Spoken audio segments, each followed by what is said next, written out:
Welcome to Get Paid for Your Pad, the definitive show on Airbnb hosting, featuring the best advice on how to maximize profits from your Airbnb listing, as well as real-life experiences from Airbnb hosts all over the world. Welcome.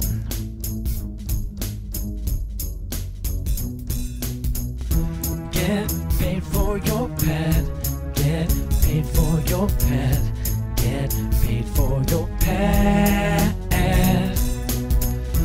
Get paid for your pad. Get paid for your pad. Get paid for your pad. This episode is brought to you by Hostfully, a company that helps you make beautiful guidebooks for your listing.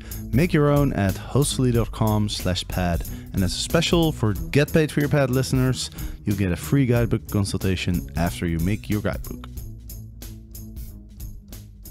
Welcome everybody to this week's news episodes. We're going to discuss everything that's been happening in the world of Airbnb in the last week. And today I'm honored to have as a guest on the show Nicole Williams, who's the Vice President of Strategic Partnerships at Hostfully. So Nicole, welcome to the show. Thanks so much, Jasper. I'm excited to be talking with you this morning or this afternoon. Absolutely. And I understand you are a Airbnb host yourself. Yes, about 4.5 years. I have been hosting through a remote home. Yes. Awesome. Great. And how's that been going? Great. We've had high occupancy and we've met wonderful people. It's been a great experience for us. The home is local, so we're able to pop in here and there and sometimes meet the guests, and it's been a great experience. Very cool. Well, let's jump right into the most important news stories of this week. And I think there's one story that really stands out because Airbnb's Chip Conley, the global head of hospitality and strategy, has decided to step down. And I think he's still going to be involved with Airbnb, but in a much smaller role. Right. It sounds like he's going to be an advisor, that he's left his footprint on Airbnb and will always be a part of it, is what it sounds like. You know, I guess not so surprising. They just did this huge launch at Airbnb Open, which you probably saw him speak there as well. He said Trips was his baby. He was very excited to launch it. He'd been working hard on the project for many years. And yeah, he's kind of a thought leader in the industry. It's not surprising that he wants to, pull back a little and not have this be a, 70-hour-a-week position. Were you surprised? I was kind of a little bit surprised because for me, Chip is such a big part of Airbnb. I think, in 2013, when he started his role, Airbnb for the first time realized that they weren't really a technology platform. Their product wasn't a platform, but it was more a hospitality, right? They realized that hosts is the product of Airbnb. And that's why they hired Chip Conley to work on, educating hosts and having more the hospitality as a focus. And I've met him several times. I've actually interviewed him on this podcast in episode 24, and that's almost 2 years ago. Yeah, it's I didn't really think about it, but it's just, to me it seems like a big loss for Airbnb. Yeah, I mean, if he was stepping away completely, I think it would be. And looking at the hosts and the guest perspective and Airbnb, yeah, maybe it will be tough for them. Putting yourself into his shoes and seeing what he's done. He's an author. He's written 4 books. I looked on Twitter. He's been in Sweden speaking at the Nordic Business Forum this past weekend, about disruption and how to keep the momentum going. Yeah, this event, they've had Al Gore, Ariana Huffington, Richard Branson. So I see like him thinking of himself as a thought leader in the space. He's also, on a few board of directors. So to do all of that, and it's hard to do a big job at Airbnb and hold that title and do it successfully. I mean, he has been successful spending as much time as he has there. But, he's not gone. He's going to be an advisor, and I'm sure he's vested in the company. He has an interest there. So he'll definitely be outspoken, I imagine, and making sure that Trips is successful. Yeah, absolutely, and it's going to be hard to find a replacement for him, given his experience also with his hotel brand, Joie de Vivre, which I think he sold it before he joined Airbnb, but it was a unique boutique hotel chain that he started in 1987 when he was only 26 years old, and I think he built it into a brand with over 50 hotels.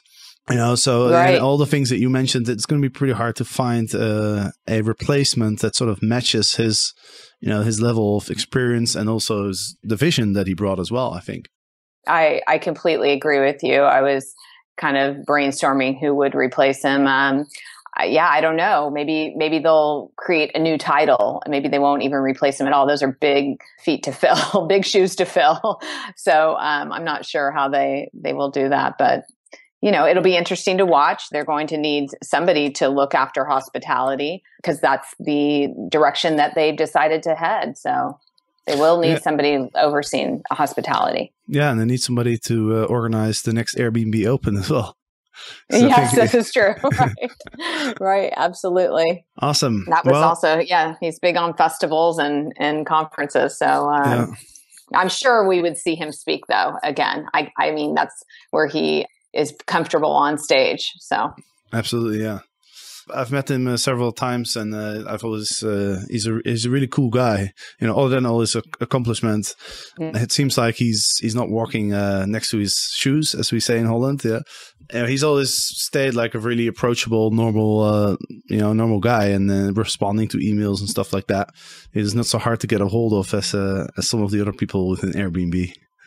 Yeah. Well, and it seems like he wants to give back. I mean, he has been so successful and he wants to share that now, being on the boards of, I think he's on Burning Man Project, which is, has a philanthropic angle there in San Francisco. And then I know he's with Fest 300 or Everfest.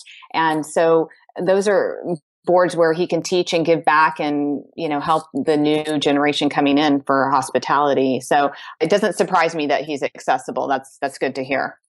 Well, if he's listening, I wish him all the best on his future endeavors. And I think he did a really great job.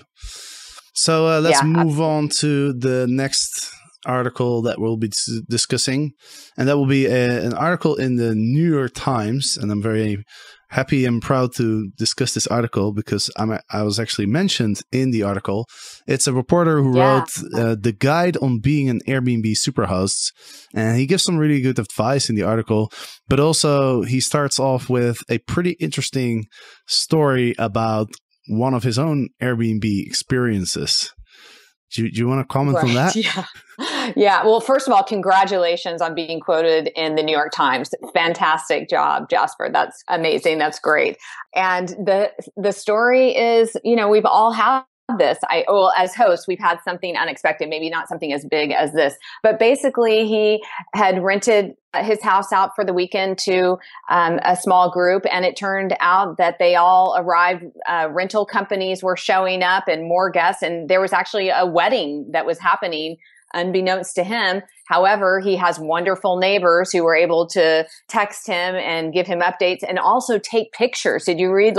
That's how he was actually able to get some of the deposit back, I believe it was, because his neighbors had taken pictures of these guests arriving. But wow, to find out that there's a wedding going on at your house when you just thought there was going to be a small group getting together. Yeah, that's pretty shocking. I mean, I've been fortunate enough to never really experience a lot of issues with my guests.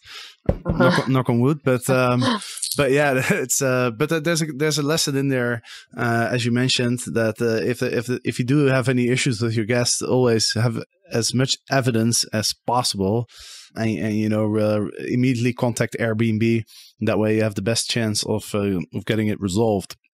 Correct. Yes. Yes, and he is a super host, and you're a super host. Right, yeah. Which is basically what the article is about, right? Right, yeah. So, being a super host, it's fairly tough to get the status. I read there's only 7% of people who are a super host. Now, I know how hard it is to get it because I actually lost my own super host status at some point after I raised prices for my apartment, because the more you charge, the pickier that people are.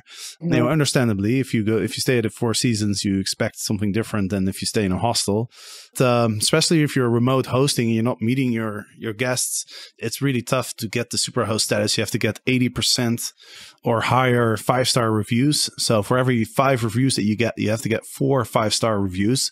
So if in 2 out of 5 stays, there's some minor issue which makes your guests give you a 4-star review, then you're already short of it, because then you're at 60%. So it's definitely right. tough. I'm very happy that I got it back. I really put a lot of effort into it.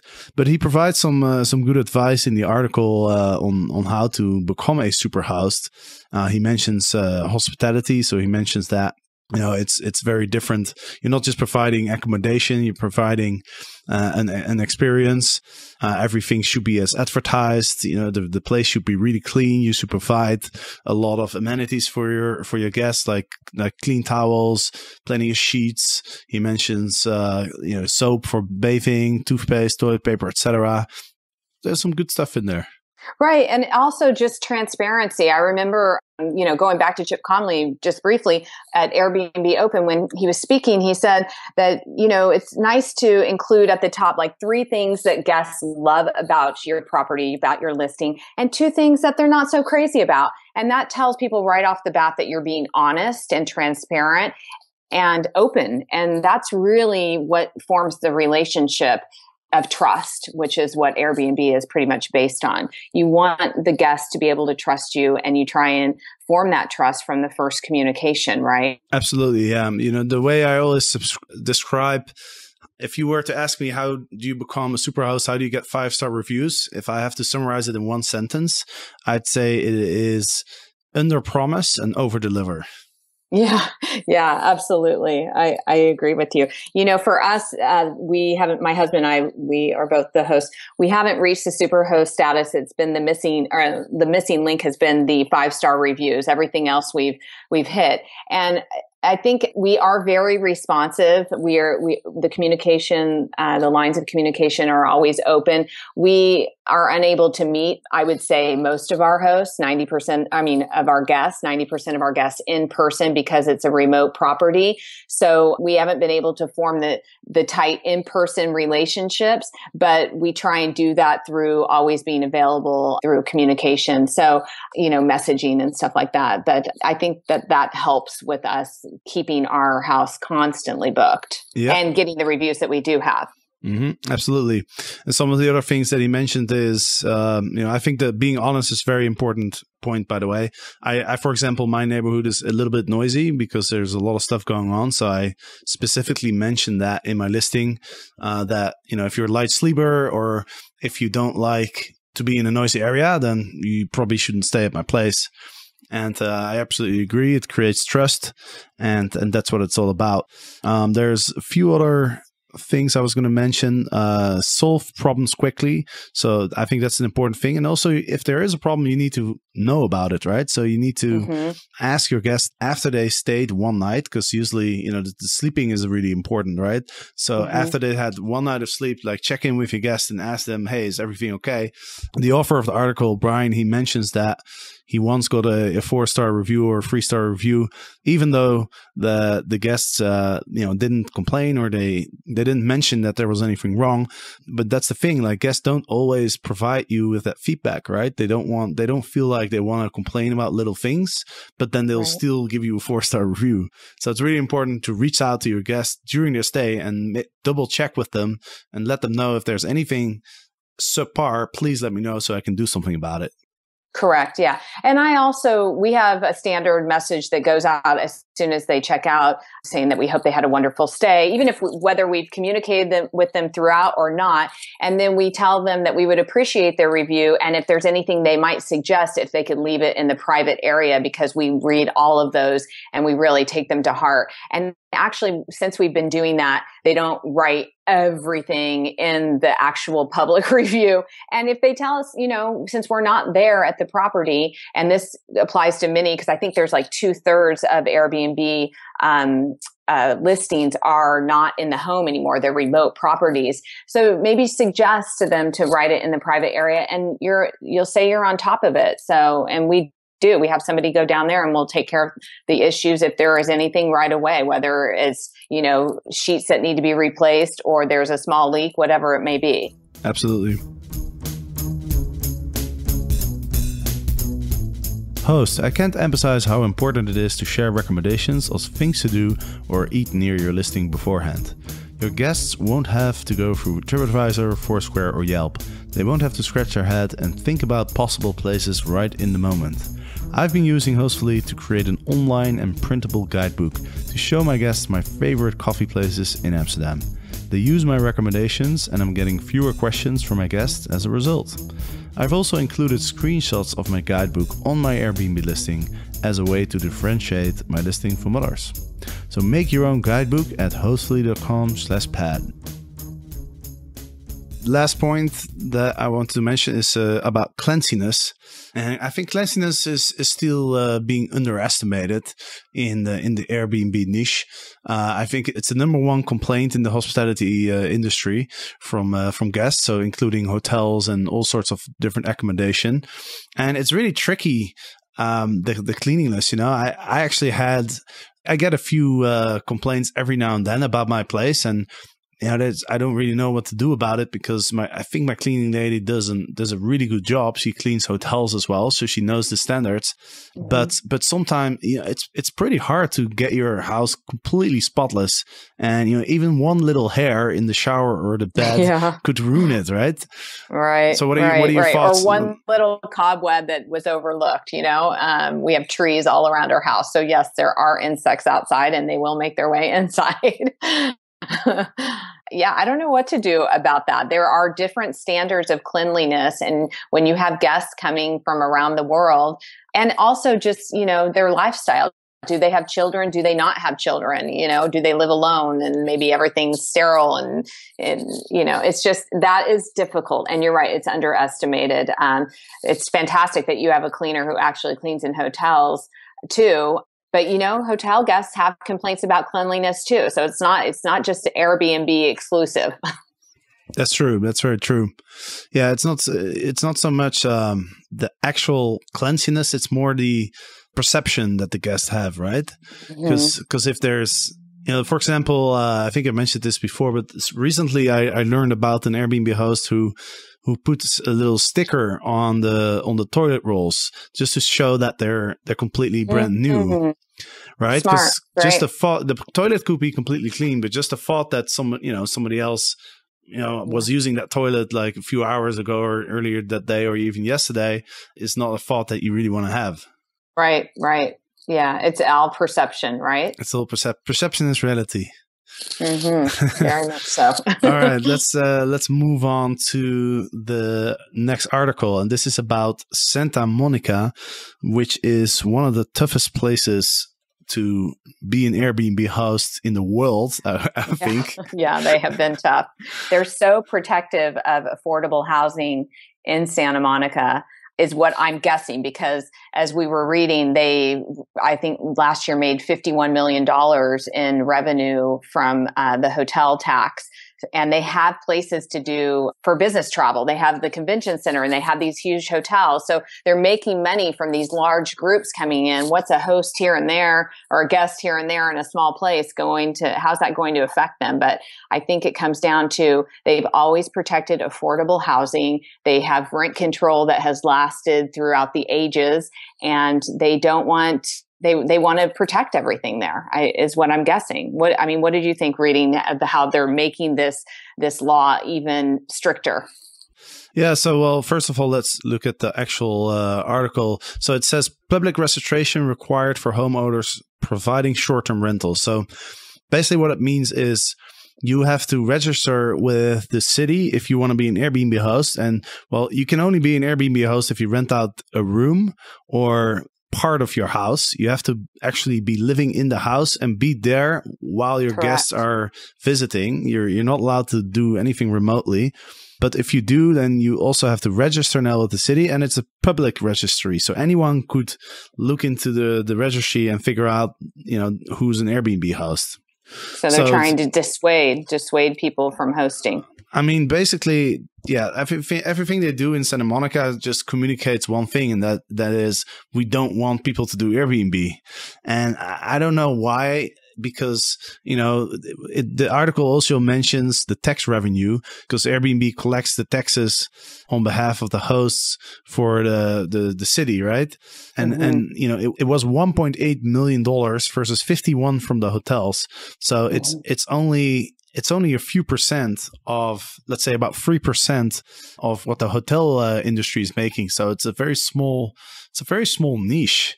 And, they're expecting it to drop to 1.3 million. So basically that means that they're expecting that the amount of number of nights being hosted on Airbnb is going to drop by about 30%.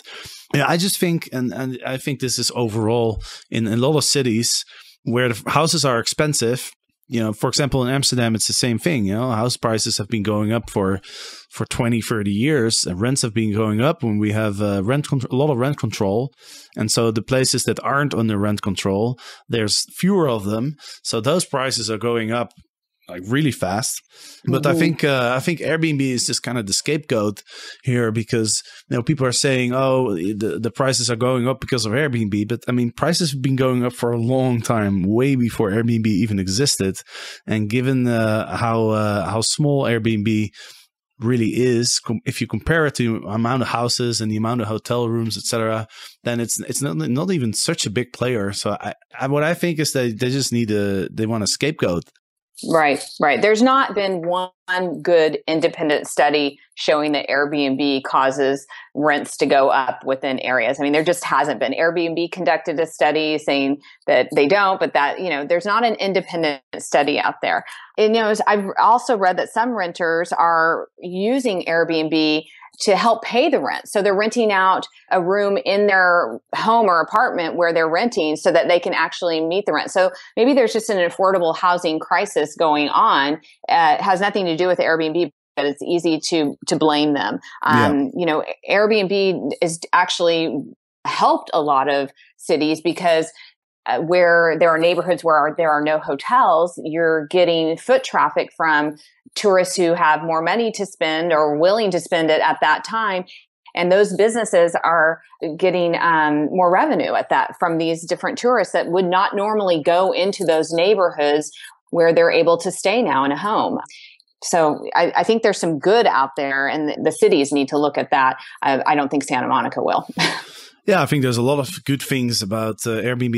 It's using space in a more efficient way, right? It's especially if there's a shortage of housing. It's good that when you're away, when you're on holiday or you're traveling, that you can rent out your place so that the space is being used while you're away. I mean, fundamentally, it's only good. But I think what happens is that whenever there's something new, there's always people who somehow have negative effects, right? I mean, whenever the status quo changes, there's always winners and losers, and as the total net, there could be a huge gain, but those people who are being affected negatively, they're not going to like it, right?